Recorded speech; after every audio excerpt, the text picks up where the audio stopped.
그러니까 요셉은요, 다른 형들보다 2배나 기업을 많이 받은 거죠. 복을 2배로 받게 됩니다. 왜? 두 아들이 복을 받았으니까. 두 아들이 다른 형제들과 똑같은 복을 받게 되니까 요셉은요, 사실 따지고 보면 2배, 자기 형들보다 2배의 복을 받게 됩니다. 그러면 하나님께서 왜 요셉에게는 이런 복을 주셨을까? 요셉이 형들에게 복수하지 않고 그들을 먹여 살렸기 때문에 그렇습니다. 요셉의 형들이 요셉을 미워해서 요셉을 어떻게 해요? 장사꾼한테 팔았잖아요. 그래서 애굽으로 팔려와서 종살이를 하게 됩니다. 여러분, 요셉이 어린 나이에 애굽에 팔려와서 얼마나 고생을 많이 했겠어요. 얼마나 고향이 그리웠고, 얼마나 아버지 어머니가 그리웠고, 얼마나 외로운 날을 많이 보냈겠습니까? 그렇게 힘들게 보내서 나중에 요셉이 애굽의 총리가 됩니다. 근데 어느 날 이 요셉의 형들이 양식을 구하러 그곳에 오게 되죠. 애굽에 오게 됩니다. 그때 이제 요셉이 만나게 돼요. 그러면 형들을 향하여 얼마든지 복수할 수 있잖아요. 그죠? 자기 애굽의 총리니까 얼마든지 저놈들 잡아서 다 가둬와. 저놈들 다 처형해. 이러면 끝나는 거잖아요. 그런데 요셉은요, 형들을 미워하거나 형들에게 복수하지 않습니다. 오히려 형들과 식구들을 다 어떻게 해요? 애굽으로 오라고 그래가지고 다 먹여 살립니다. 형들의 가정의 모든 식구들을 다 먹여 살려요. 그런데 하나님은 요셉이 형들과 형들의 식구를 먹여 살린 것에 대해서 하나님은 어떻게 생각하는가 하면 단순히 형제를 먹여 살린 것으로 생각하는 것이 아니라 이스라엘 백성들은 아브라함 때부터 하나님이 선택한 선민이잖아. 그러니까 하나님은 생각하기를 내 민족, 내 백성을 요셉이 먹여 살렸다. 이렇게 생각하시는 거예요. 그래서 하나님께서 요셉에게 복을 주십니다. 요셉의 2 아들이 야곱의 아들들이 되게 하시고 요셉의 2 아들이 이스라엘의 지파를 형성하는데 같은 이스라엘의 지파가 되도록 그렇게 복을 주십니다. 그러면 요셉의 지파인 에브라임 지파, 므낫세 지파가 어떤 복, 얼마나 복을 받게 되는가?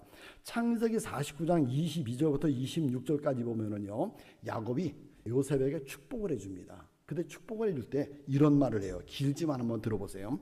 요셉은 무성한 가지 곧 샘 곁에 무성한 가지라. 그가 담을 넘었도다. 활 쏘는 자가 그를 학대하며 적개심을 가지고 그를 쏘았으나 요셉의 활은 돌이요 굳셈이요 그의 팔은 힘이 있으니 이는 야곱의 전능자 이스라엘의 반석인 목자의 손을 힘입음이라. 내 아버지의 하나님께로 말미암나니 그가 너를 도우실 것이요 전능자로 말미암나니 그가 내게 복을 주실 것이라. 위로 하늘의 복과 아래로 깊은 샘의 복과 젖먹이는 복과 태의 복이로다. 내 아버지의 축복이 내 선조의 축복보다 나아서 영원한 산이 한없음 같이 이 축복이 요셉의 머리로 돌아오며 그 형제 중 뛰어난 자의 정수리로 돌아오리라. 여기 말씀해 보니까 야곱의 축복을 해주는데 보니까 다른 형제들보다 더 크게 복을 줍니다. 하늘의 복과 영적인 복이죠. 땅의 복, 세상적인 복을 주겠다는 것입니다. 태의 복, 자손들이 잘 되는 복을 주겠다는 것입니다. 그 다음에 요셉 지파에 대해서 이제 모세가 나중에 축복 기도를 하잖아요. 그렇죠? 신명기 33장 13절 이하에 보면 이렇게 또 축복을 합니다. 요셉에 대하여는 일러스되 원하건대 그 땅이 여호와께 복을 받아 하늘의 보물인 이슬과 땅 아래에 저장한 물과 태양이 결실하게 하는 선물과 태음이 자라게 하는 선물과 옛산의 좋은 선물과 영원한 작은 언덕의 선물과 땅의 선물과 거기 충만한 것과 가시떨기 나무 가운데 계시던 이의 은혜로 말미암아 복이 요셉의 머리에 그의 형제 중 구별한 자의 정수리에 임할 것이라. 그는 첫 수송아지 같이 위엄이 있으니, 그래서 첫 수송아지 같이 위엄이 있으니 그 뿔이 들소의 뿔 같도다. 이것으로 민족들을 받아 땅끝까지 이르리니 곧 에브라임 자손은 만만이요 므낫세의 자손은 천천히로다. 이렇게 모세가 축복을 해줍니다. 요셉 지파가 다른 지파보다 특별히 구별되게 받은 것은 첫 송아지와 같은 위엄의 복이다 그랬습니다. 첫 송아지, 야곱의 첫 송아지가 누구예요? 첫 아들이 누구예요? 루벤이잖아요. 근데 루벤은 장자의 복을 받은 사람이잖아요. 그런데 루벤이 범죄함으로 인해서 장자권을 딱 잃어버리게 됩니다. 그리고 누가 복을 받게 되는가 하면은 유다가 복을 받게 되고요. 그래서 이 장자권 중에 영적인 복은 유다가 받게 됩니다. 유다가요. 그래서 유다의 장손 중에 왕들이 나오게 되고요. 유다의 자손 중에 예수님이 태어나시게 됩니다. 영적인 복을 받아요. 그 다음에 그 루벤의 장자권의 육신적인 복, 세상적인 복은 누가 받게 되는가 하면은 요셉이 받게 됩니다.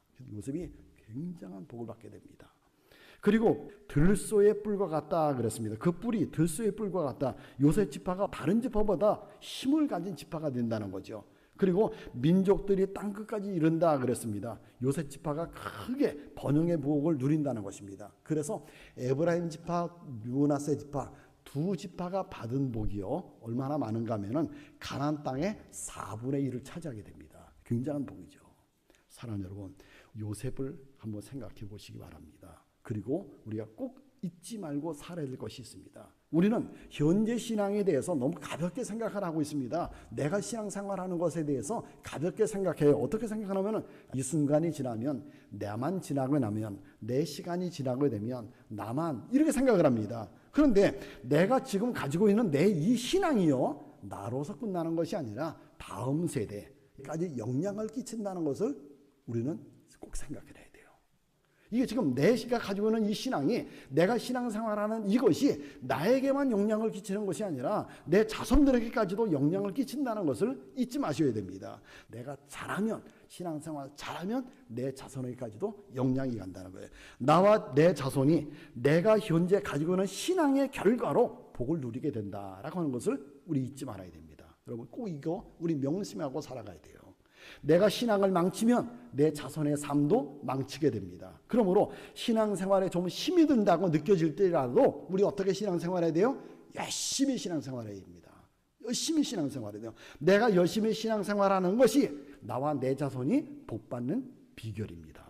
왜냐하면 복은 계대성을 가지고 있기 때문에 그렇습니다. 성경에 보면 하나님이 복을 주시는데 이런 말씀 자주 하세요. 너와 내 자손이. 그렇죠? 너와 내 자손이. 이런 말씀을 자주 하십니다. 그러니까 너와 내 자손이 계대성을 갖는다는 것입니다. 부모의 복이 자손에게 연결이 된다는 것입니다. 부모의 현재 신앙이 자손들의 복의 발판이 된다는 것입니다. 따라서 부모들이 신앙생활 제대로 잘하면 어떻게 돼요? 자녀들이 복을 받지만 부모가 제대로 신앙생활을 못하게 되면 자식들이 아무리 좋은 교육을 받고 아무리 좋은 환경에 살아간다 할지라도 그들의 미래가 보장받을 수 없다는 것입니다. 어떻게 하셔야 돼요? 꼭 두 가지를 잊지 마시기 바랍니다. 자녀들을 많이 축복해 주세요. 자녀들을 많이 축복해 주시기 바랍니다. 자녀들을 위해서 기도 많이 해 주시기 바랍니다. 물론 뭐 여러분들이야 자녀들을 위해서 기도 많이 하시겠지만 지금보다 내가 더 해줘야지.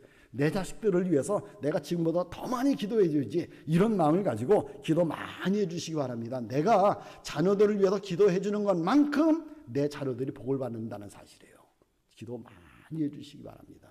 그리고요 하나님 앞에 내가 바르게 살아가야 됩니다. 그래야 나도 복을 받지만 내 자녀가 더 많은 복을 누리게 됩니다. 여러분 나보다 자녀들이 더 잘 돼야 되잖아요. 그죠? 나보다 자녀들이 더 복 받아야 되잖아요. 하나님으로부터 복 많이 받아야 되잖아요. 그런데 부모가 복 받게 살아가야 자녀들이 복을 받습니다. 내가 바르게 살 때 내 자녀들이 복을 받는 거예요. 하나님은 내 신앙을 통해서 다음 세대 자손들에게 복을 주신다는 거예요. 그래서 성경에 보니까 그렇잖아요. 다윗이 잘 살았더니 누가 복을 받아요? 솔로몬이 복을 받아요.